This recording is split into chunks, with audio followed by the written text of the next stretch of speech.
7.6이자 7.62. 대장은 8.4. 사멸되죠. 그죠? 4에서 6이니까 유산균의 활성도가, 그죠? 예, 그러니까 꿀은 얼마냐 그러면 우리가 장내를 쭉 위에서부터 쭉 해봤지만 그 중에서 중간치예요. 꿀은 어느 쪽에도 기울지 않는 평균치다 그거죠. 그래서 좋다 그예요. 평균치이기 때문에 4 정도 돼요. pH가. 모든 인체는 약산성이에요. 인체의 모든 장기 속의 그 저기는 pH는 약산성.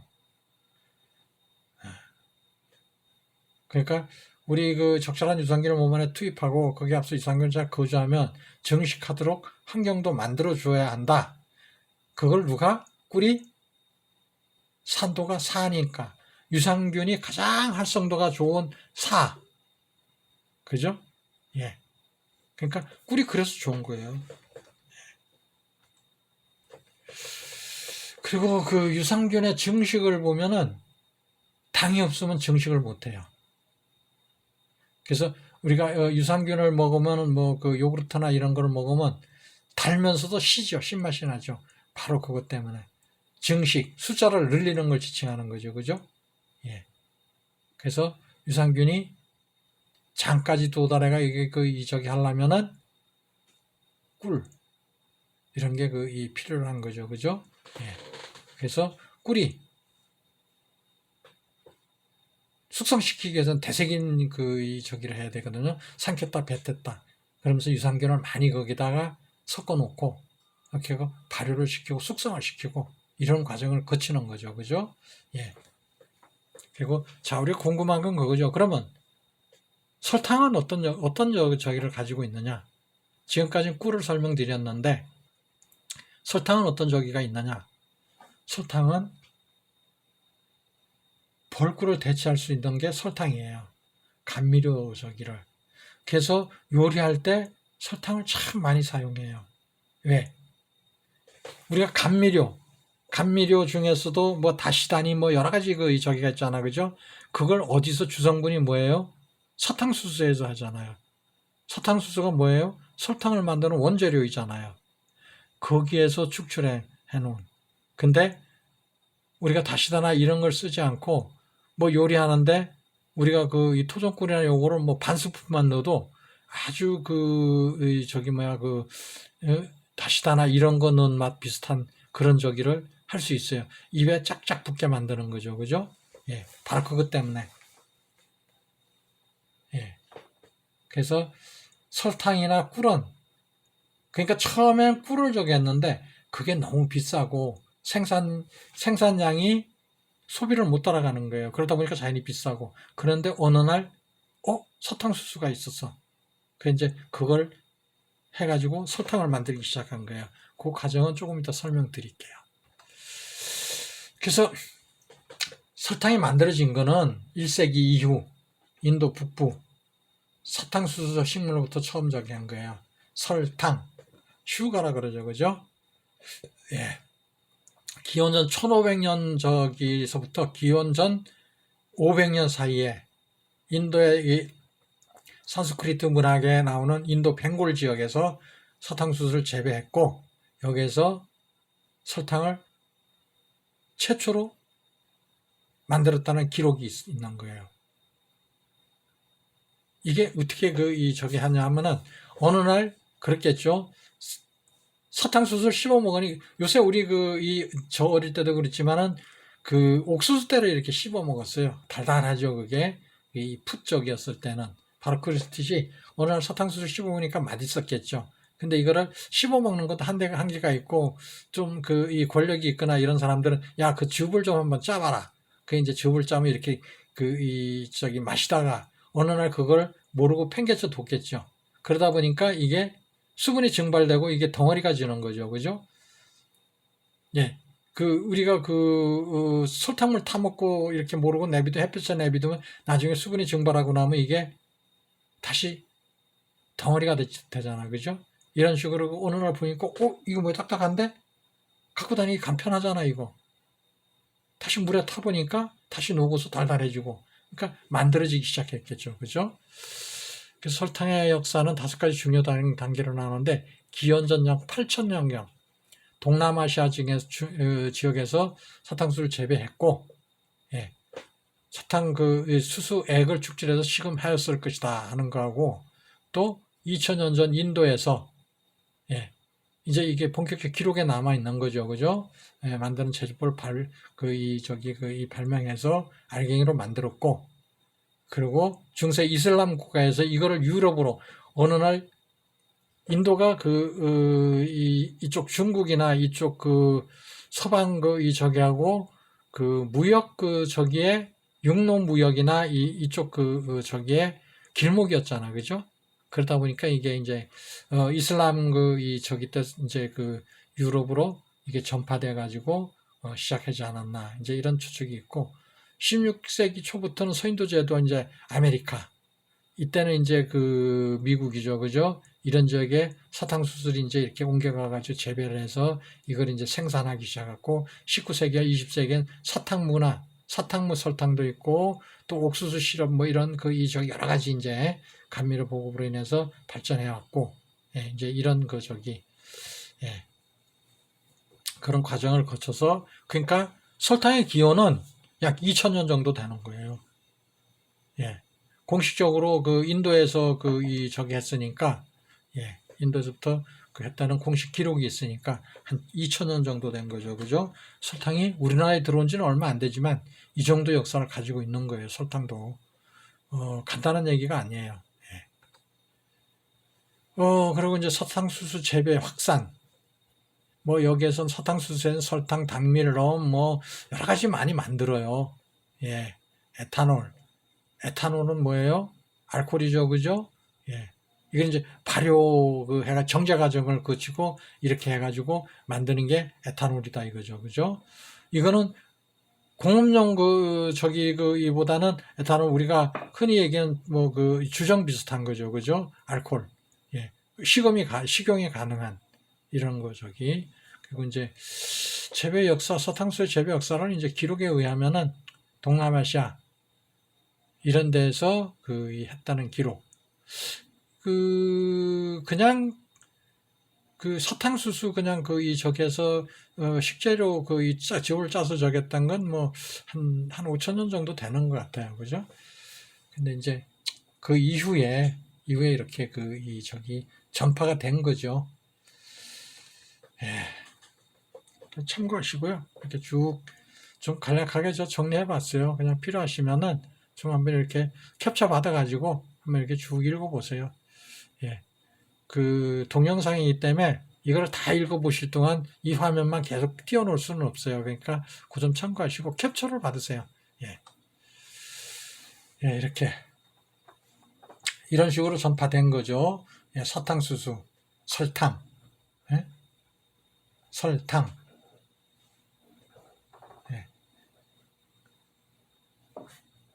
이렇게 설탕에 대한 자갈 또는 모래 이런 의미를 가지고 있죠, 그죠? 예.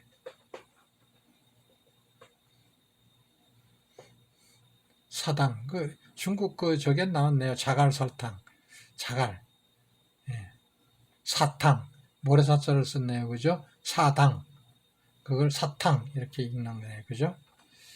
예, 중세 이슬람세 유럽으로 전파되었고, 그러고 나다가 1747년에 이제 사탕무가 이제 발견이 된 거죠. 그래서 사탕무가 설탕 생산량의 약 30%를 차지하고 있어요. 사탕무는 뭐 그러니까 1747년도서부터 독일의 화학자 한 거니까 뭐 한 280년? 약 280여 년 정도의 이 정도 역사를 가지고 있네요. 사탕무에서 축출하는 설탕. 그리고 이제 18세기는 뭐예요? 설탕을 생산을 기계화 시킨 건 이건 이제 영국이나 유럽 쪽에서 이제 대대적으로 이제 원동기라고 그러죠. 예. 말이나 이런 저기가 아닌 이제 기름이나 이런 원동기 같은 게 이제 개발되면서 산업혁명이 일어나죠. 그때 이제 전기기관 이런 게 발견되고 발명되고 이렇게 하면서 본격적으로 이제 기계식으로 생산하기 시작한 거죠. 그전엔 뭐 수동으로 조금씩 이렇게 했던 게 이제 기계식으로 본격적으로 저게 된 게 18세기. 우리나라에 들어온 거는 이제 조금 이따 설명드릴 건데 우리나라에도 꽤 오래 됐어요. 예. 우리 그 설탕이 이제 영향을 이제 본격적으로 주기 시작한 게 18세기 이후라고 보면 되는 건데 왜? 대량 생산이 가능했으니까. 그전엔 소규모로 그냥 이렇게 간해공업식으로 조금씩 했지만 저기가 18세기 이후에 보면은 그때부터는 완전히 그냥 저기가 된 거죠. 그죠? 기계화. 그래서 됐는데 우리나라는 삼국사기에 기록된 바에 의하면 신라시대 당나라로부터 전파되었고 이게 명절 때나 이럴 때 왕이 신하들한테 하사품으로 줘줬대요.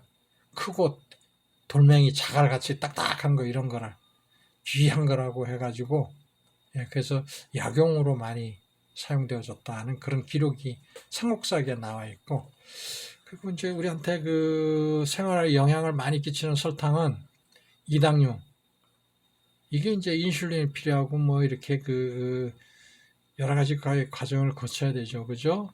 예. 그래서 이런 것도 캡처 받아서 한번 쭉 읽어보세요. 예. 설탕의 구성은 그냥 저기에요. 포도당과 과당. 예. 이게 결합이 되어 있는 거예요.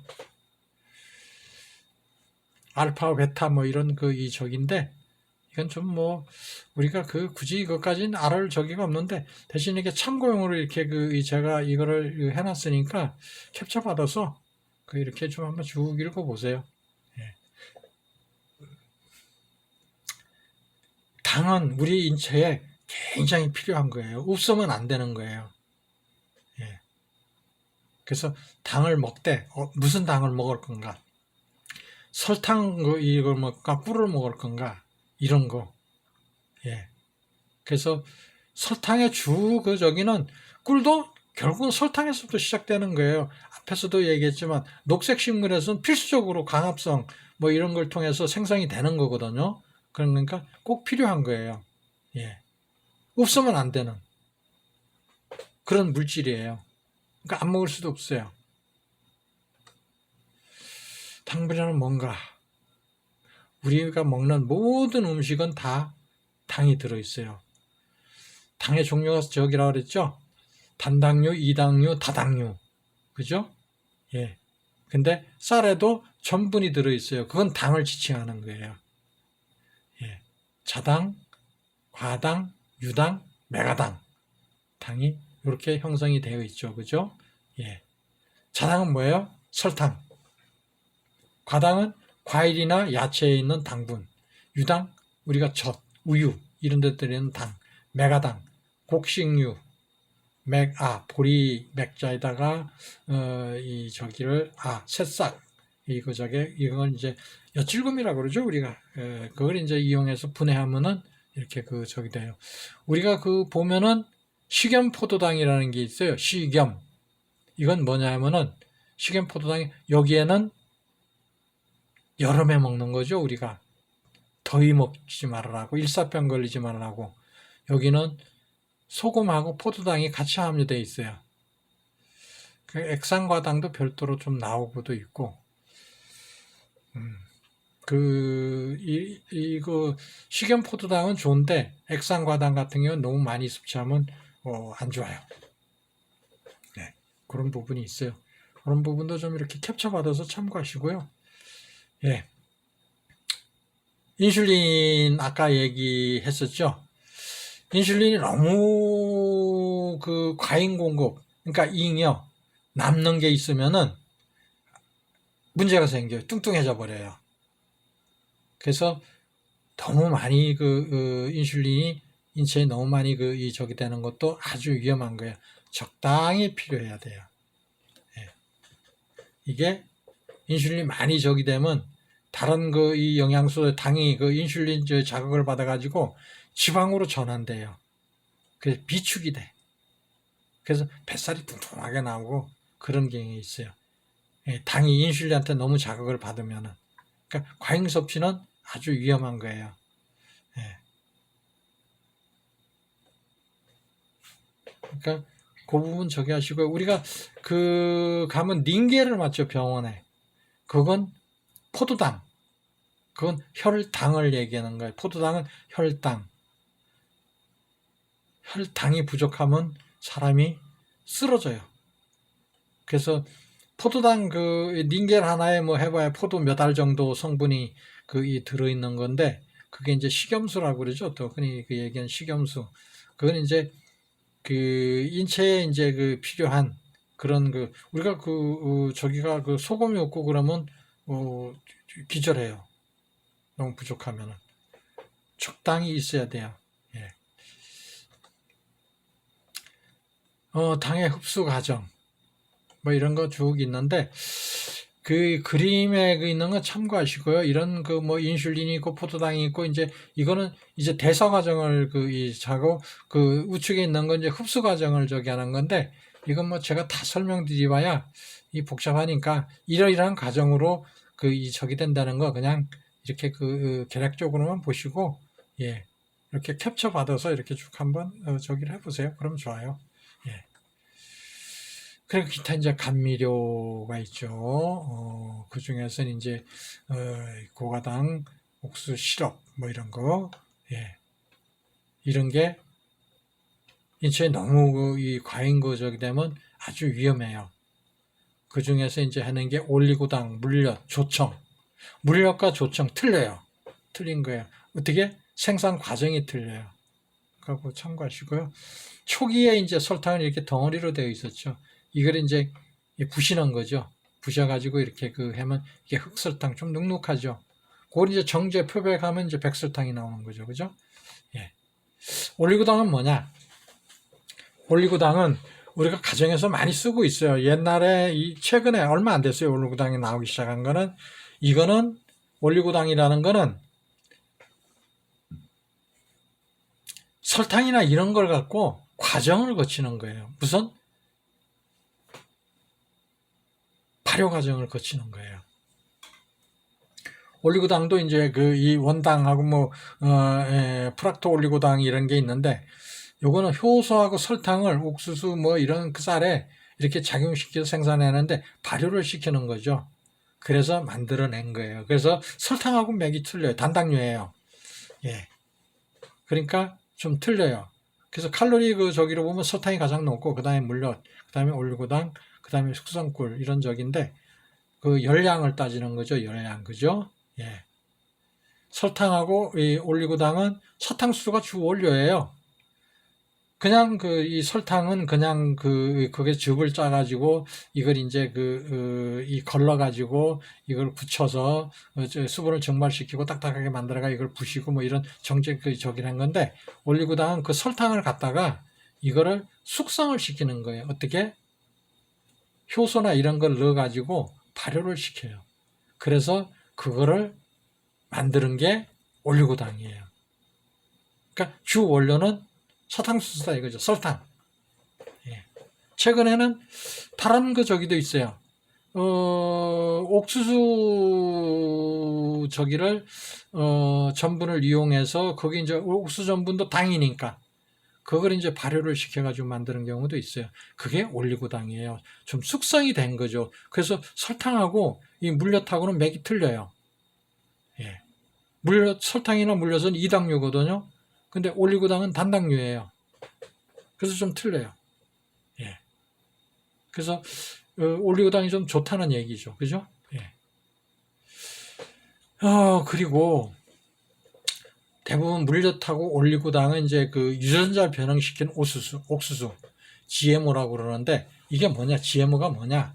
GMO는 어떤 특정 생물의 유전자를 조작하는 거예요. 그래서 그걸 식품료로 만들어요.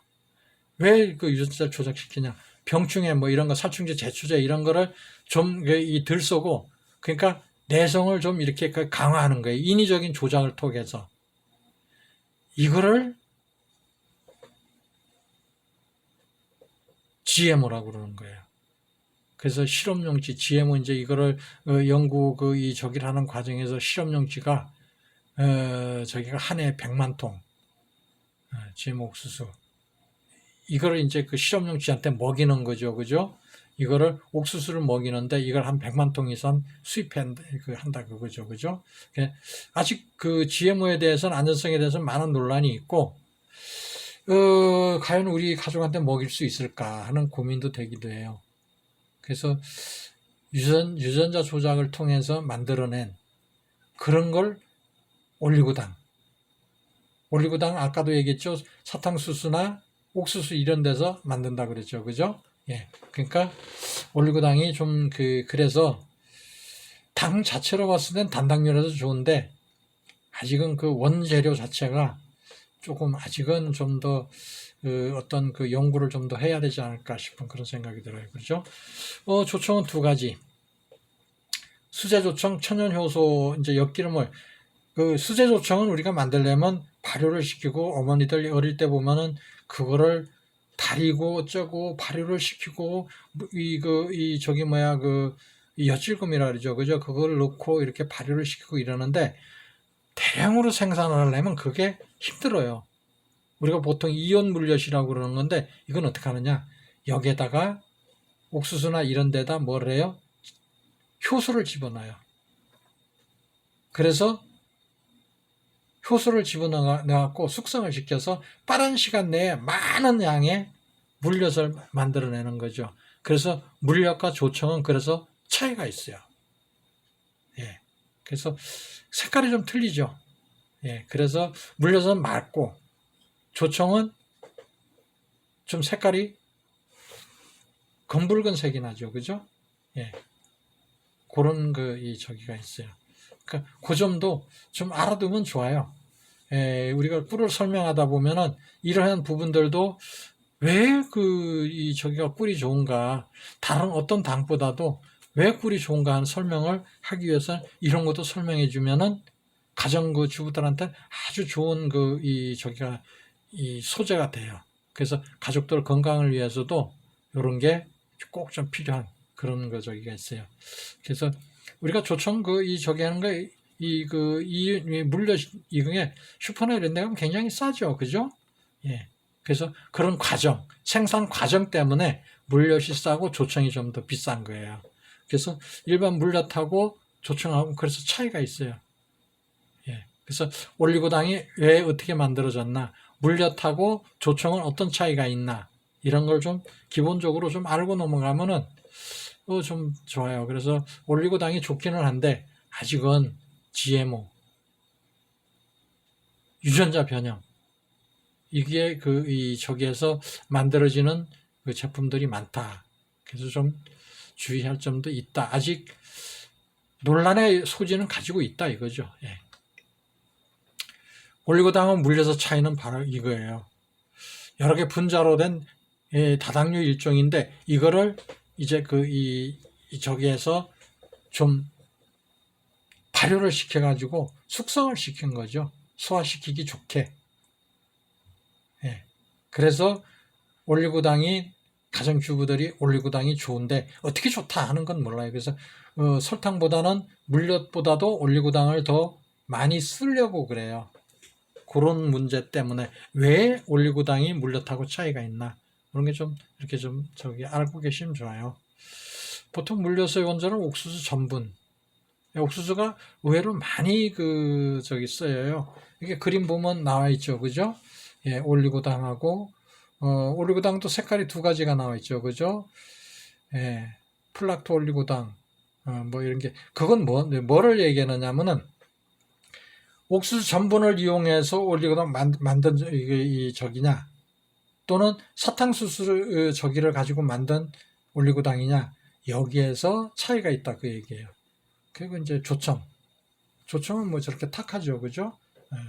우측 하단 그림 보면은, 예. 그래서 물엿은 맑아요, 맑은색. 그래서 보통 그 가정에서 쓰는 그 이 저기에서 차이가 있어요. 어떤 차이가 있느냐면 우리가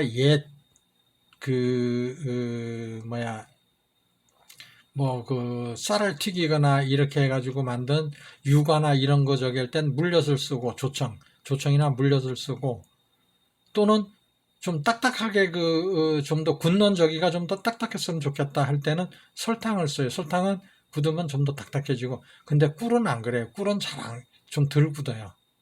그래서 물엿이나 조청보다도 좀 덜 굳는 그런 경향이 있어요. 그래서 요리할 때도 그 좀 참고해가지고 좀 이렇게 사용하시면은 굳는 정도, 그건 좀 참고하시면 좋아요. 물엿하고 조청 아까도 얘기했지만은 물엿의 주 재료는 옥수수나 쌀이에요. 이건 이제 효소를 분해해서 이제 탈색, 여과 뭐 이런 걸 거친 걸 물엿. 조청은 이제 우리가 얘기했던 그 옛날식 그런 그래서 가격도 조청이 더 비싸요. 물엿은 저렇게 맑은 저기가 나오죠. 그죠? 회사마다 좀 저기는 있는데 저렇게 맑은 색이에요. 대개가 다. 그리고 사양꿀. 천연벌꿀과의 차이는 꿀의 생산 방법 중에서 꿀벌이 이제 하는 게 있고, 사양꿀은 꿀벌이 저기는 순수 저기가 있고, 그리고 사양꿀은 설탕을 주로 많이 먹여서 생산해낸 그런 꿀을 얘기하는 거예요. 영양소 차이가 굉장히 심해요. 그리고 판매할 때에도 상단에 그림 보면 알지만 저렇게 사양벌꿀이라는 단어가 들어가야 돼요. 사양이라는 게. 저 단어가 필히 들어가야 돼요. 안 그러면은 법적으로 제재를 받고 아주 심각한 제재를 받아서 저기를 벌금도 내야 되고 고라파져요. 참고하시고요. 사양꿀이나 이제 이 설탕을 저기라 해서 먹이는 거죠.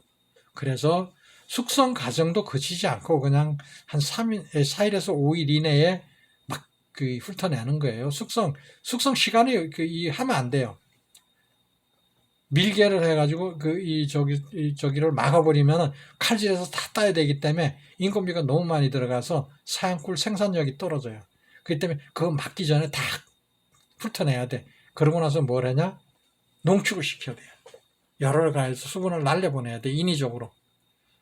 그게 사양꿀이에요. 그래서 보면은 이제 좀 있으면 나올 텐데 비타민 C 함량 종류에 따라서 200배 이상 차이가 나기도 해요. 뭐하고? 천연벌꿀하고 사양꿀하고.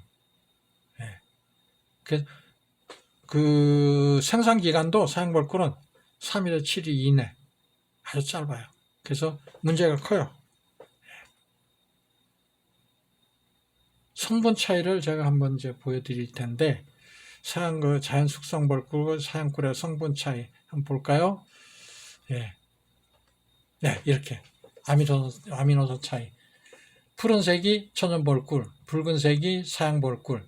아미노산 차이가 이렇게 많이 나요. 무기질 차이도 어마어마하게 많이 나요. 이렇게. 그래서 우리가 사양벌꿀하고 자연 숙성 벌꿀, 여기에다가 이건 지금 양봉꿀하고의 대입을 해놔 본 건데, 토종꿀하고 하면은 더 많은 차이가 나요. 이 자료는 어디서 나온 거냐? 농진청에서 나온 자료예요. 제가 좀 참고 좀 했어요. 이런 차이가 많이 나죠, 그죠? 모든 영양, 칼륨 차이도 어마어마하게 나네, 그죠? 이 프롤린도 그렇고, 글루탐산도 그렇고, 모든 게 차이가 많이 나네요, 그죠? 어떤 건 뭐 몇십 배 차이가 나는 그런 경우도 있고 그러나요, 그죠? 그리고 탄소 동위원소, 이건 뭐를 얘기하느냐 하면 설탕이 얼마큼 들어갔느냐 하는 거예요. 이거는 진짜 꿀, 가짜 꿀을 화학적으로 분석을 해본 거예요. 탄소 동위원소 저기를 해가지고 탄비라고 그러죠. 보통 우리가 탄비 검사를 한 거예요. 이래서 마이너스로 마이너스 숫자가 이 숫자가 높을수록 더 좋은 꿀이에요. 자파꿀이 보통 마이너스 22 천연불꽃 아카시아 그 이제 기준인데 이게 23.5 마이너스. 근데 토종꿀은 이거보다 더 낮아요. 마이너스 26. 이런 식으로 저기가 돼 있어요. 굉장한 거죠. 그죠? 왜 토종꿀이 좋은가는 이렇게 탄비를 봐도 알 수가 있어요. 굉장한 거죠. 이런 거는 좀 캡처해서 이렇게 그 휴대폰에 이렇게 보시다가 그 캡처를 받으세요. 그래서 이렇게 그 하면은 요 장면이 그대로 캡처가 되니까 그걸 좀 참고하세요. 예, 이게 이제 구별하는 방법적인데, 이런 성적표가 어디서? 한국 양봉농협에서 이거를, 양봉협회에서 이거 성분 분석을 해서 이렇게 뭐가 얼마 저기 하는데, 탄비가 여기에 돼요. 꿀에는 양봉꿀하고 토종꿀이 있는데, 탄비가 더 토종꿀이 훨씬 낫다 이거죠. 예. 그러니까 이런 것도 좀 참고를 하셔가지고, 예, 하나하나 좀, 예, 가지고 계시면 좋아요. 이런 부분들도. 그래서 우리 토종꿀이 왜 좋은가, 이런 걸 좀 어필해야 될 거 아니에요. 그죠? 도대체 뭐가 좋아? 이렇게 물었을 때에, 봐, 이렇게 좋은 거야. 이런 부분 때문에 좋은 거야. 이런 걸 보여줘야죠. 예, 숙성꿀. 이게 서양종꿀, 이제 시험 결과 통보서예요, 이게. 양봉협회에서 저기 한 거죠. 그죠? 이런 자료. 예. 이게 기준이에요. 예. 설탕꿀. 설탕꿀 하는 건 이게 되게 이제 공업용으로 많이 나가요. 공업용이라는 건 뭔 얘기냐면은 제과 공장이나 이런 데에 많이 들어가요. 왜 그러냐면은 식품공전에서는 어떤 건 설탕을 못 쓰게 하는 경우도 있어요. 그러니까 꿀을 써야 되는데 꿀이 너무 비싸. 그러니까 설탕을 먹인 꿀, 이게 사실 외국에서는 통하지 않는 거예요. 우리나라만 통하는 그런 저게요. 이건 뭐 가짜 꿀이죠. 쉽게 얘기하면 우리 토종꿀하고 비교를 하면은 잽도 안 되는 그런 저기죠. 그죠? 하지만 우리는 알고는 있어야 돼요. 이런 부분들을. 이게 왜 필요로 한가. 이런 자료들이 차이가 뭔가 이건 소비자한테 어필할 수 있는 거잖아. 그죠? 그러니까 좀 자료를 가지고 있으면서 이런 거 캡처 하나 이렇게 쭉쭉쭉쭉 받아가지고 우리가 가지고 있으면서 자 봐라. 우리 차이는 이런 거다. 근데 이게 어디에? 의심이 나면 인터넷 뒤져봐라. 인터넷은 다 나오니까. 휴대폰 갖고 있는 사람 인터넷 추적 다 가능하니까. 한번 해봐라 이거죠. 예. 그리고 물꿀. 물꿀이란 뭐냐? 꽃에서 갓 따온 꿀. 수분 함량이 아주 높아요. 이걸 물꿀이라고 그래요. 물 성분이 높다. 수분 함량이 높다 그래서 물꿀. 이걸 어떻게 해요? 가공을 해야 돼. 보통 이동양봉을 하거나 대량 저기를 하시는 분들 농축꿀을 다 생산해내거든요. 숙성꿀을 뜨는 사람은 그렇게 많지 않아요. 토종꿀은 거의 100% 숙성이죠. 그죠? 근데 양봉에서도 숙성꿀을 뜨는 사람은 그렇게 많지 않아요. 저는 지금까지 벌을 키워오면서 숙성꿀 아닌 거 떠보지도 않았고, 농축장 근처에도 안 가봤어요. 한 번도. 다 숙성이 될 때까지 기다려요. 그러니까 꿀 색깔이, 아카시아 꿀 색깔이 많이 탁해요. 예. 그래서 여러 가지 문제는 있는데, 하루에